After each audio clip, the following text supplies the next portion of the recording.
Good morning. Welcome to this congregation.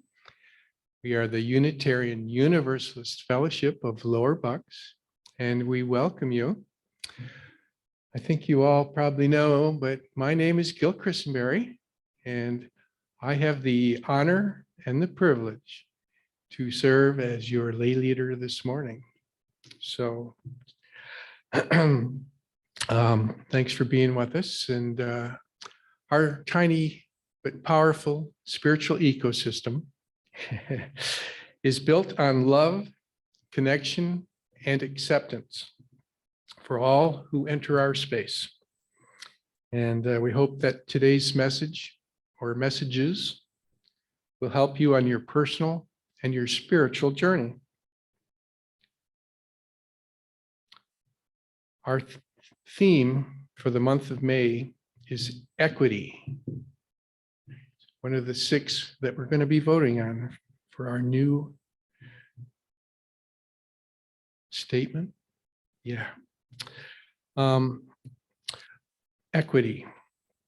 We declare that every person has the right to flourish with inherent dignity and worth.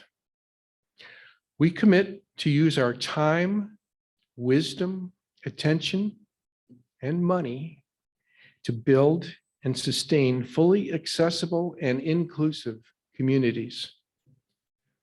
What does flourishing mean when there is so much inequity?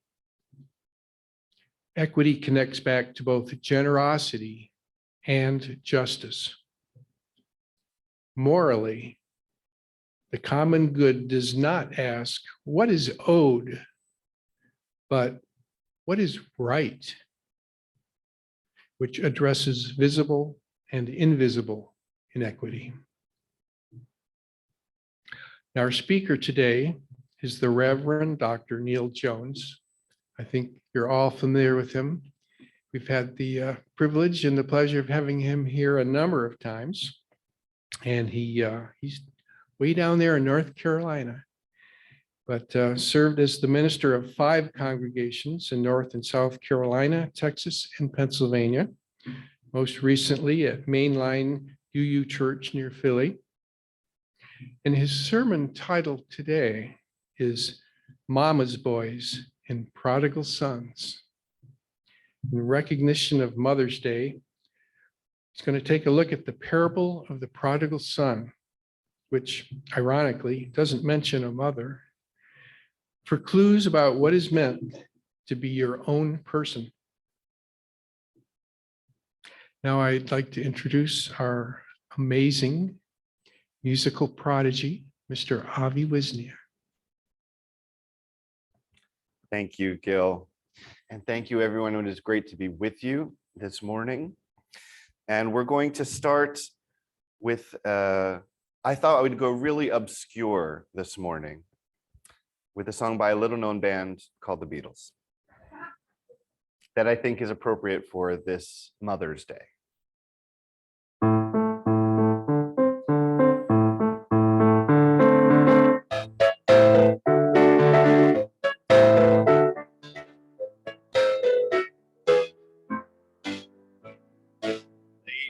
Madonna, children at your feet, wonder how you manage to make ends meet. Who'll find the money when you pay the rent? Did you think that money was heaven sent?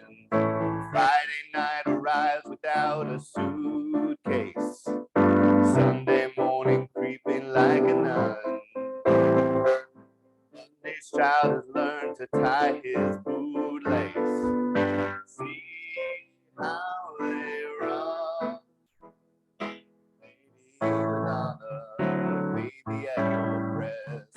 Wonder how you manage to feed them. Lady Madonna, lying on the bed.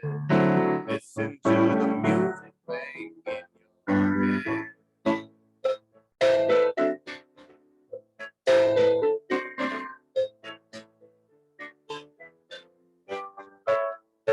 Tuesday afternoon is never ending. Wednesday morning papers didn't come. Thursday night your stockings needed mending. See how they run. Lady Madonna, children at your feet. Wonder how you manage to make it.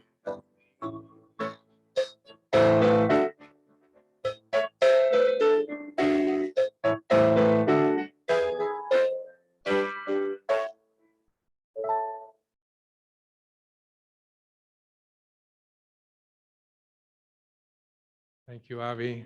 And thanks for the reminder. I didn't say Happy Mother's Day to all you mothers out there.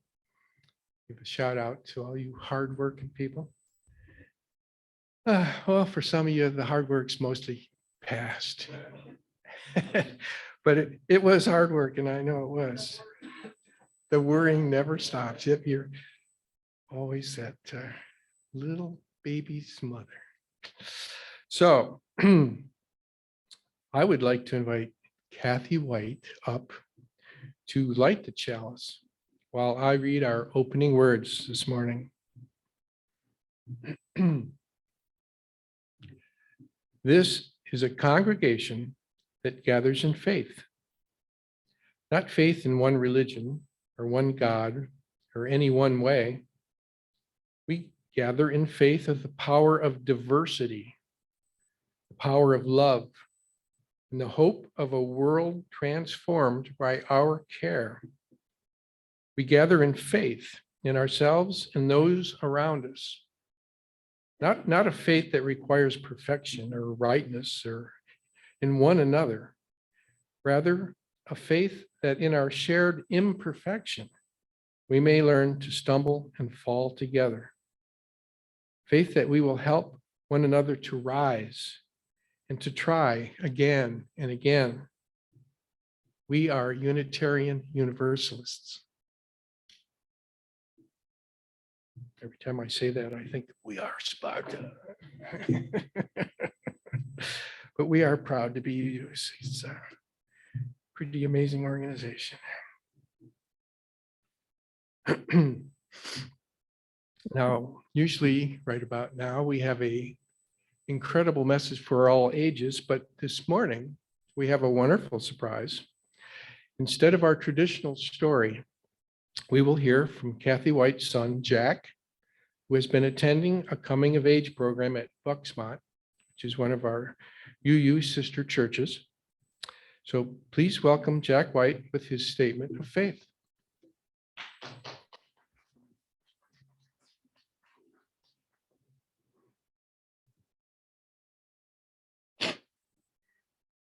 I have no other faith than the one for myself and the community around me. In other words, I'm atheist. I think this as, in my opinion, the most important belief we can have is in each other. I have thought this way as I need evidence to believe in something. As without it, I cannot believe in it. The community I believe in is this one, the UU community where I came from.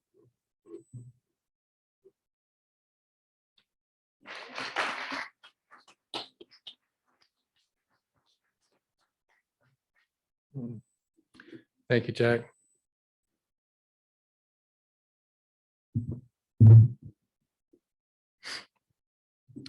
And I would like to welcome the Reverend Dr. Neal Jones with his reading for this morning.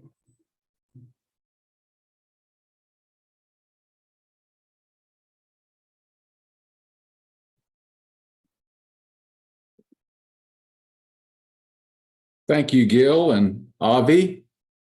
And thank you, Jack. I share your faith. And good morning to you, UUs of Lower Bucks. It's great to be with you again. I hope one of these days I can join you in person. We'll see if we can make that happen sometime. Today is Mother's Day. For some, that is a glad and easy celebration and remembrance. For others, it's a day mixed with sorrow and regret for a relationship that was and is now gone, or for a desired relationship that never was. So whether Mother's Day is glad or sad, during these moments together, may we give thanks for all those, living and dead, male and female, who have nurtured us. Amen.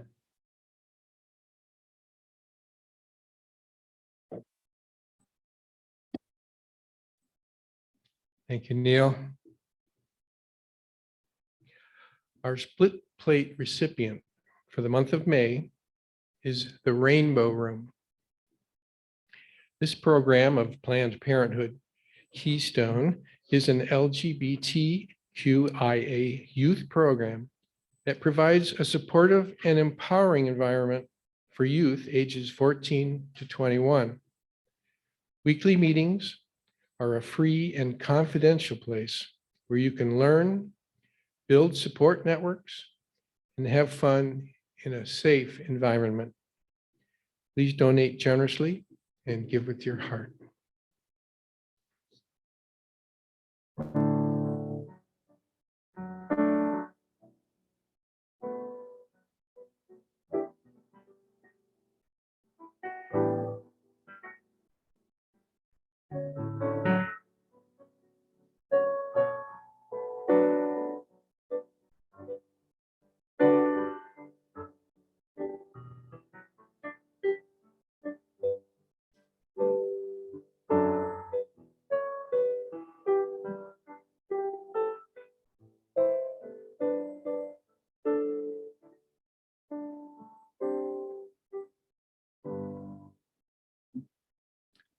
Our offering this morning was given with pure and perfect and infinite love and received with sincere gratitude.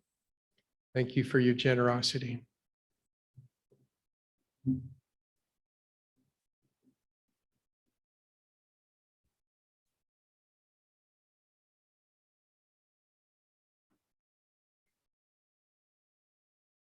As we reflect on this day designated for Mother's Day, there is a song that can be dedicated to someone who has mothered us through a hard time. And if we think back in our lives and the hard times we've been through, for all the strength that we have as individuals, we always need someone to help lift us up. And this song is dedicated to that person or those people in your life who have mothered you through a hard time.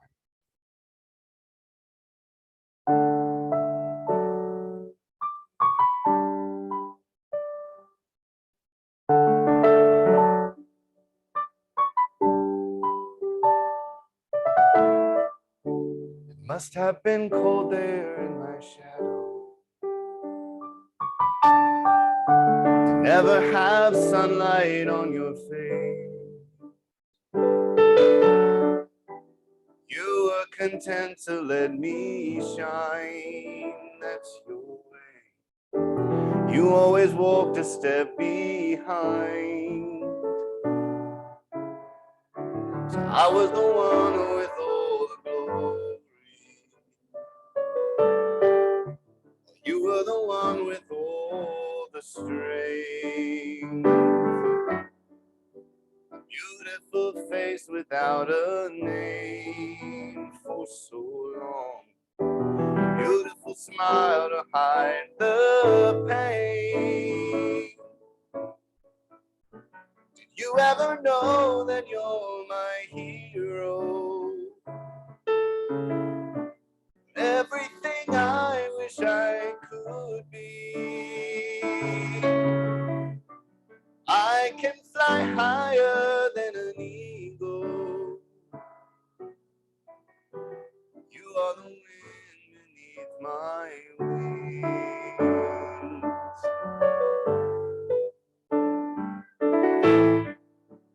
Might have appeared to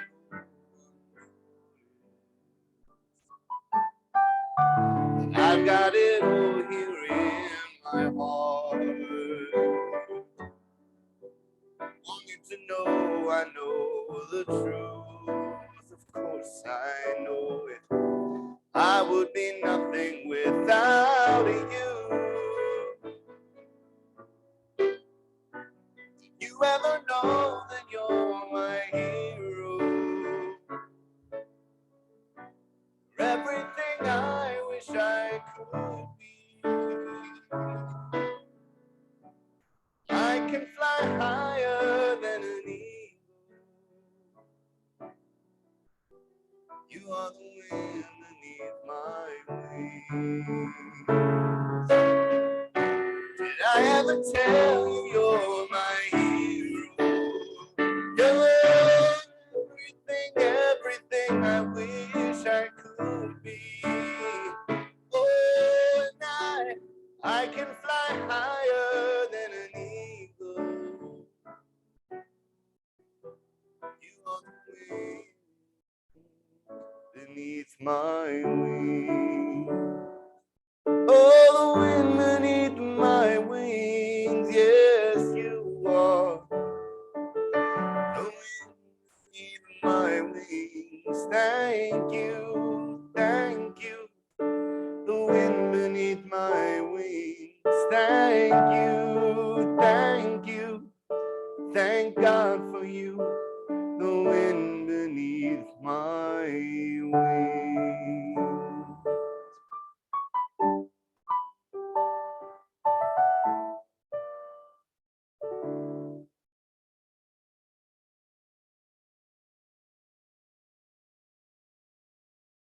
Thank you, Avi. That was beautiful. And now it is my extreme pleasure to reintroduce the Reverend Dr. Neal Jones with his sermon, Mama's Boys and Prodigal Sons. They're after me. Oh my God.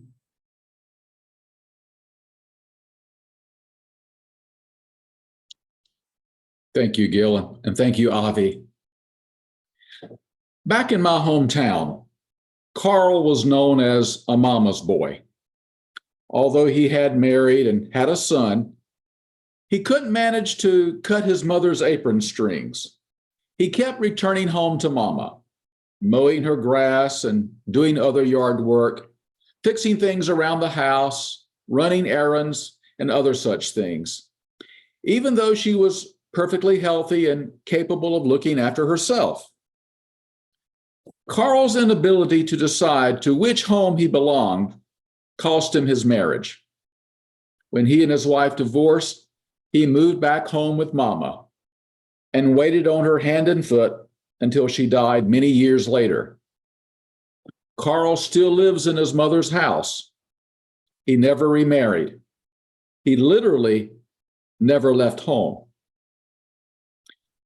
Now, I must admit that I understand Carl to some degree because I too, to some degree, am a mama's boy. I take comfort in that confession from the fact that 3 of my heroes were mama's boys: Gandhi, Franklin Roosevelt, and Jimmy Carter. And they didn't turn out too badly.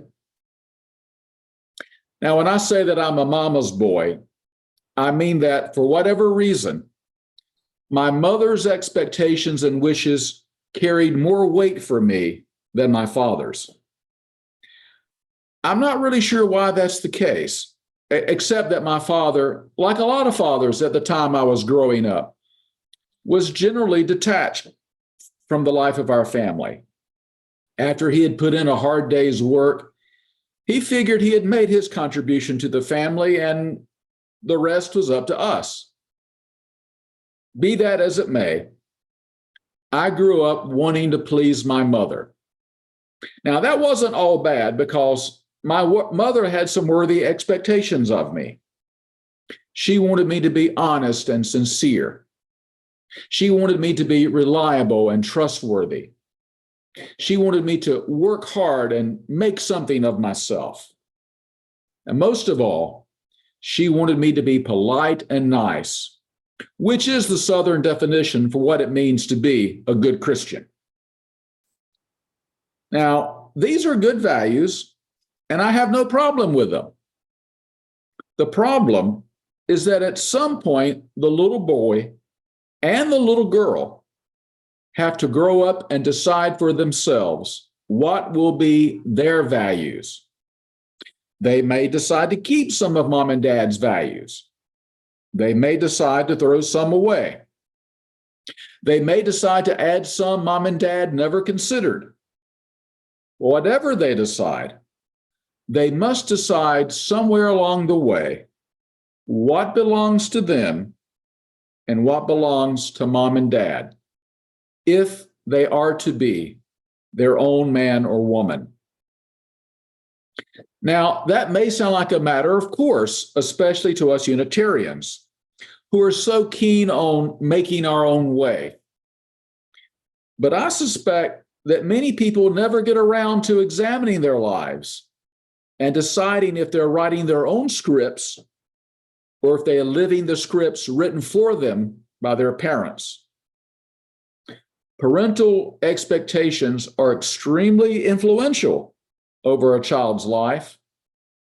Long before children are capable of questioning their parents' desires and examining their values, children are already being molded by their parents' expectations of how to be in the world. This behavior, but not that, is permissible. These beliefs, but not those, are all right. These feelings, but not those, are acceptable. Before we choose our own way, others have chosen our way for us. Sue Kidd, the writer of several books on spiritual growth, says that when she was 6 years old, someone asked her, "What do you want to be when you grow up?" Now, at that time, back in the 50s, living in a small town in Georgia, the only careers open to women were teacher, nurse, secretary, and housewife. By some process of elimination, Kidd picked nursing. And from that moment on, she says that she began receiving little nurse kits on her birthdays. The librarian at school set aside the biography of Florence Nightingale for her. If someone cut their finger, she was called in as the designated bandager. At 16, Her parents arranged for her to be a volunteer at the local hospital. Everyone expected her to be a nurse.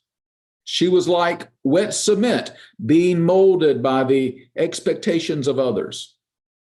Indeed, Kid got her BS degree in nursing and worked 9 years, even teaching nursing at a college. Before she finally stopped and said to herself, "This is not what I want to do. This is not who I am. I'm not a nurse. There's a writer inside me." By that time, the cement had hardened, and she had some jackhammering to do, breaking up the old name imposed on her and releasing her new identity. What is commonly referred to as a midlife crisis is usually nothing more than a person stopping and asking, "Am I living my life or someone else's?"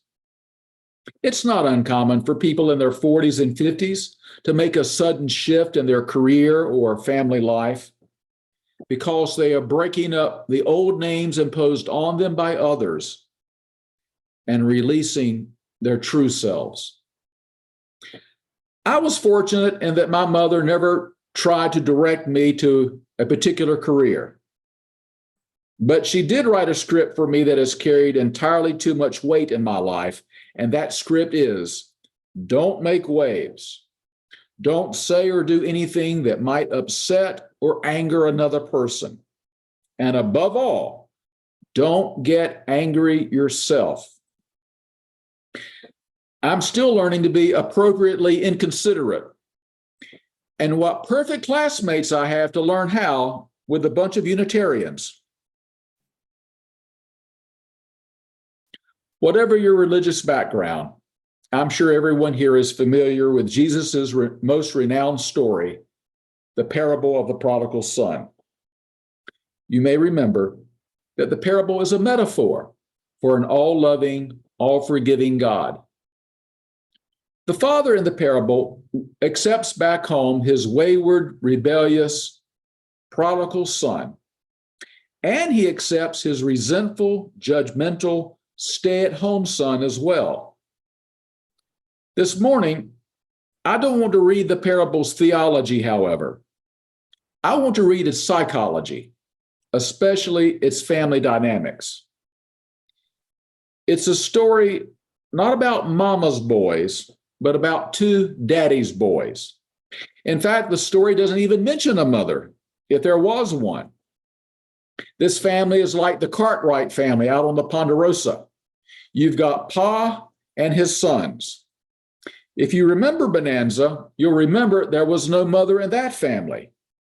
And you felt sorry for any female characters who were introduced into the storyline, because any woman who got mixed up with one of the Cartwright boys, always without fail, ended up blind, crippled, or dead.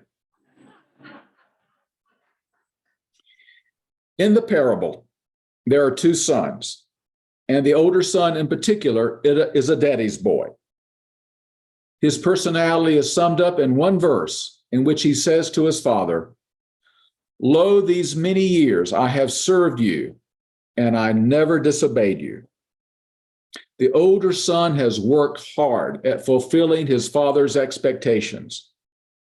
Instead of getting married, raising his own family, and pursuing his own career, he has continued to live at home, carrying on the family business, plowing the fields and grazing the cattle, just like Pa. He's always been there to answer Daddy's every beck and call, and he's never disagreed with his father or pushed his own views, but played the role of the dutiful, obedient son. Daddy's boys and girls and Mama's boys and girls always say and do the right thing. Deep down, they don't believe they are loved just as they are. They believe they have to earn their love by pleasing and placating others. The reason the older son is so angry at his younger brother is because this irresponsible brother is being welcomed back home without having to earn his welcome. Older brother types have a hard time with the notion of grace. Like Carl back in my hometown, the older son never left home because he was never at home with himself. He was too focused on fulfilling his father's expectations and desires to know what he expected of and desired for himself. Now, the parable derives its name from the younger brother, the prodigal son, because he's the center of action. He's the one who leaves the Ponderosa for adventures in the big wide world beyond. I think most of us Unitarians can identify with this anti-hero. Many of us left behind the conventions, politics, and religion of our families to forge our own way. We are a denomination of prodigals. I suspect that one reason you treasure this community is because it provides you with a sense of belonging and acceptance that many of us have not experienced before. The father in the parable says that his younger son was, quote, dead and is now alive, was lost and is found. That could be said for many of us who eventually found Unitarian Universalism. The parable portrays the younger son as being impulsive, immature, and irresponsible. He couldn't wait to receive his inheritance at his father's death. He wanted to spend it now, and spend it he did. The scriptures say he journeyed to a far country and squandered his inheritance in, quote, loose living. Now, I'm not exactly sure what loose living is, but I know my mother would not approve. Yes, the prodigal son was impulsive, immature, and irresponsible, but at least he had the gumption to strike out on his own. And perhaps this is what fueled the older brother's resentment toward him, that he didn't have the guts to do what his younger brother did. Maybe the prodigal left home because he didn't want to be a daddy's boy like his older brother, but wanted instead to be his own person. Or maybe he wanted to be a daddy's boy, but realized he couldn't compete with his older brother, that he could never be as dutiful and compliant as he was. Whatever his reasons, he left home with his inheritance, and after he had spent it all, the scriptures say he came to himself. Sometimes you have to come to the end of your rope in order to come to yourself. Sometimes you have to exhaust the currency you thought was valuable in order to realize what is truly valuable. Sometimes you have to hit rock bottom in order to break the cement of your old name and start writing your own script. Do not think that I have come to bring peace on earth, says Jesus. I have not come to bring peace, but a sword. For I have come to set a man against his father, and a daughter against her mother, and a daughter-in-law against her mother-in-law. And a man's foes will be those in his own household. How's that for family values? Maybe what Jesus is saying is that in order to be a grown-up, in order to be a mature human being, it's necessary to leave home and become your own person. It's necessary at some point to ask, am I living my life or someone else's? I suspect that more people than we care to know never leave home. From the clothes they wear to the opinions they hold, they would not dream of being out of step with the current fad or fashion. Whoso would be a man, and we should add, whoso would be a woman, must be a nonconformist. If Emerson is right, then most of us, most of the time, are merely play acting at being a man or a woman. Some people never leave home spiritually. They parrot religious beliefs without ever asking if they are relevant to their times or meaningful to their lives. Again, to quote Emerson, they live a hand-me-down, second-hand faith. Some people mistakenly say that Unitarians have no faith. Nothing could be further from the truth. It takes tremendous faith to believe in yourself, to trust your experience and your inner wisdom, to rely on your perception and judgment, to be true to yourself. Unitarian Universalism is a daring, first-hand faith. How do you disable a son or a daughter so that they are not able to leave home psychologically and spiritually and grow up to be their true self? You do so by mothering and fathering too much. You do it by being overprotective and over-responsible. You do it by seeing your child as an extension of yourself, in the same way that some people see their manicured lawns and their polished cars as extensions of themselves, rather than regarding your child as a separate person with a separate identity and a separate destiny. I think the most difficult challenge of being a parent, besides having to listen to rap music, would be to have a son or daughter whose personality is different from yours.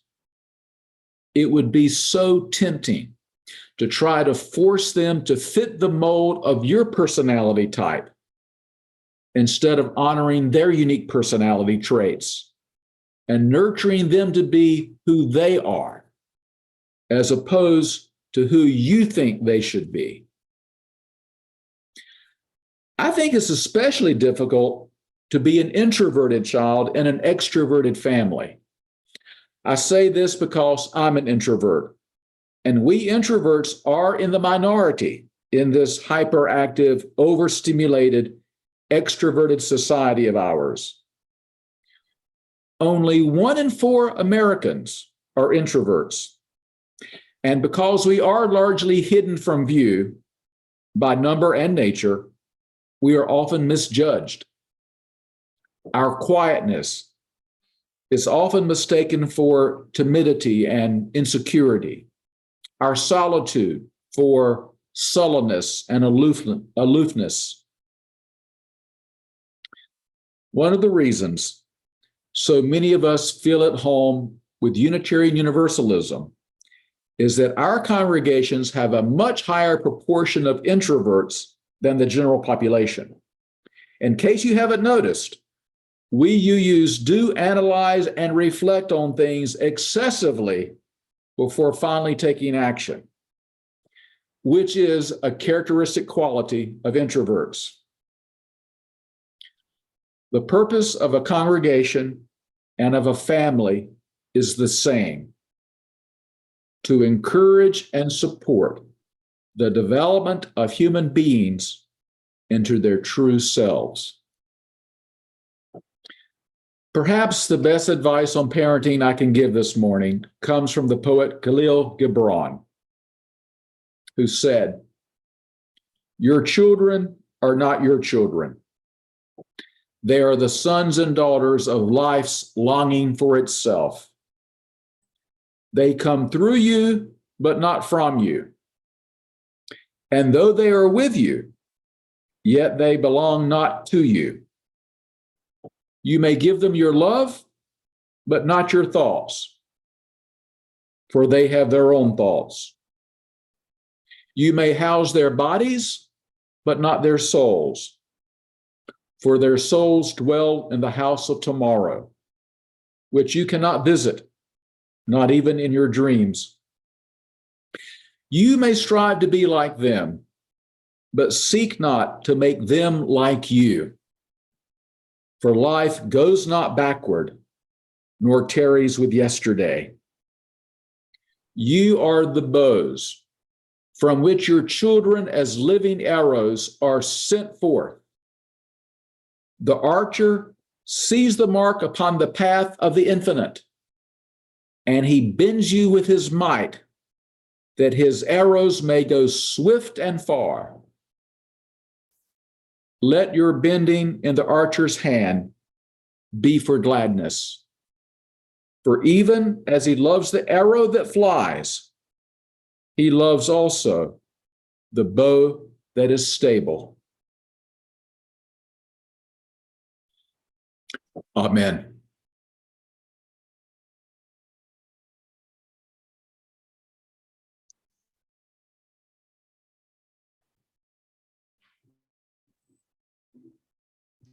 Well, thank you, Reverend Neal. That was definitely thought-provoking. And I'm inspired to come out of the closet. I am an introvert. I think I married one too.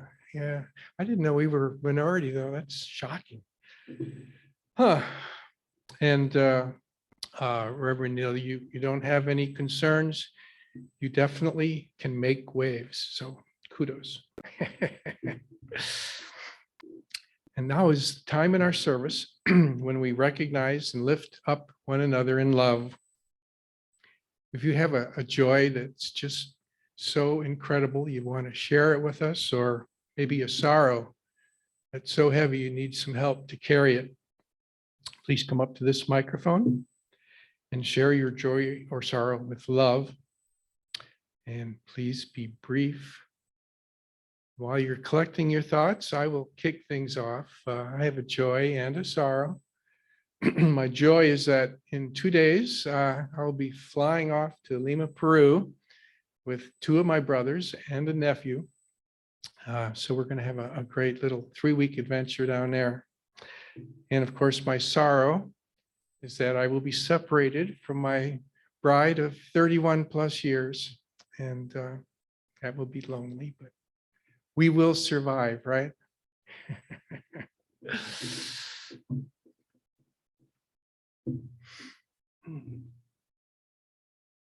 I'm Jeff Ellis. My joy is that my brother's daughter-in-law just had a baby a couple of days ago. Lydia's a new mother, so happy Mother's Day to her.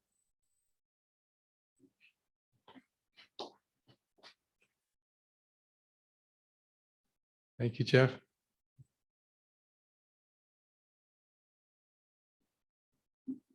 I have a joy, and I didn't make Jack share his thoughts with me prior to this, so I was very proud, and you stated your thoughts very concisely, and very proud of you.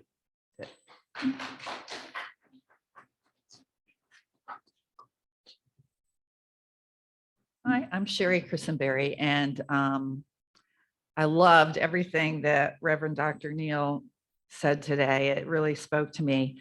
But also, Jack, your statement of faith reminded me of when our son gave a statement of faith right before he graduated from high school. And he announced to the world for the first time publicly that he was gay. And we're still so proud of him and how he has forged his way. But thank you for that reminder.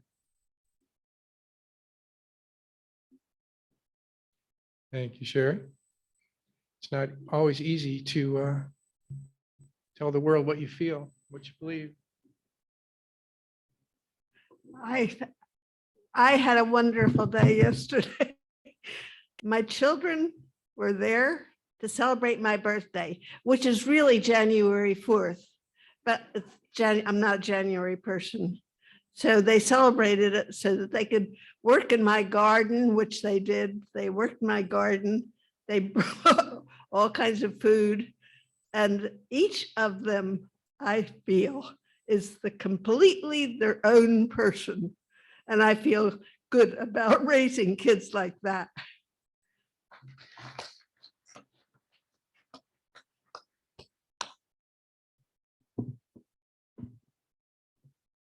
Thank you, Jane.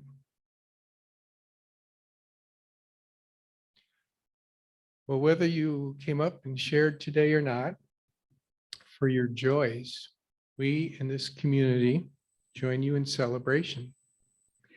And for any sorrows or concerns that you may have, may you feel our sympathy and our compassion.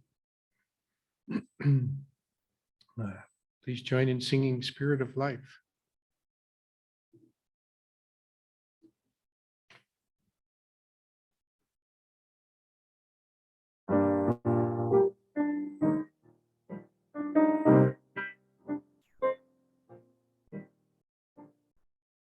Spirit of light, come unto me. Sing in my heart all the stirrings of compassion. Blow in the wind, rise in the sea, move in the hand, giving life the shape of justice. Roots hold me close, wings set me free. Spirit of life, come to me, come to me.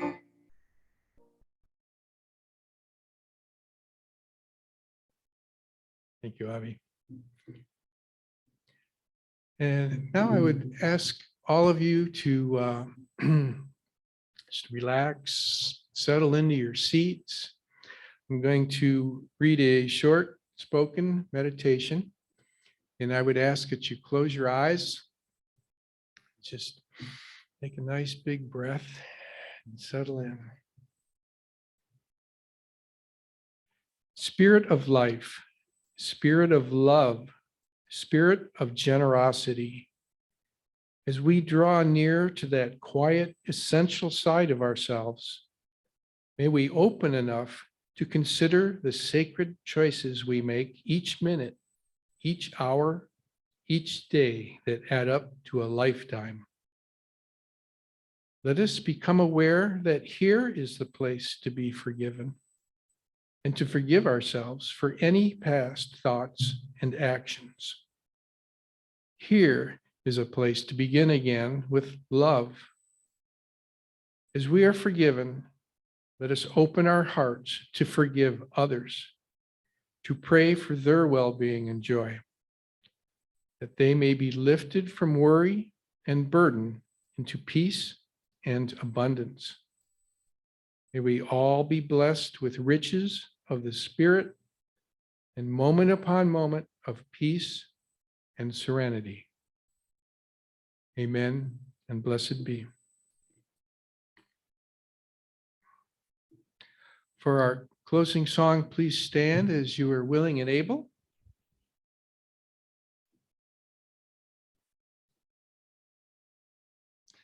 Please join together in hymn number 1007. There's a river flowing in my soul. We'll do the 3 verses and then come back again to the original to close.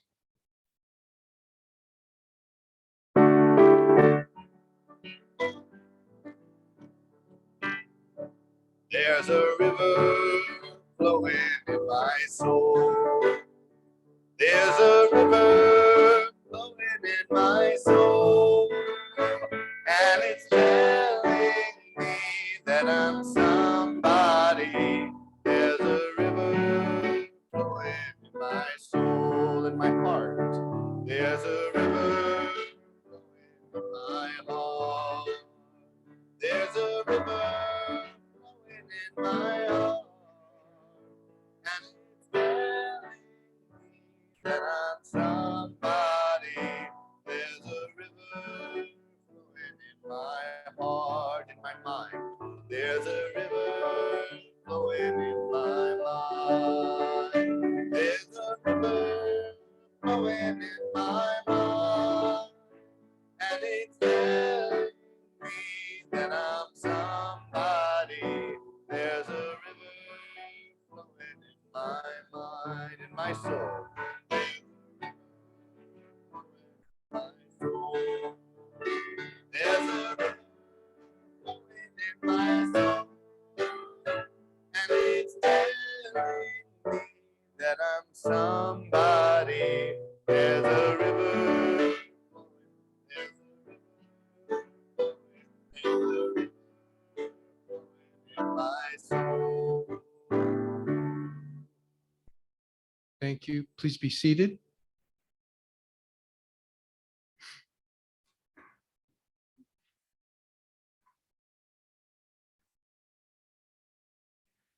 As flame is to spirit, so spirit is to breath, and breath to song. Though we extinguish the flame in this sanctuary, may we tend it in our hearts until we meet again.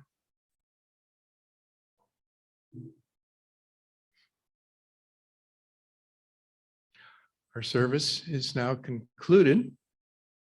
For those of you on Zoom, you know who you are.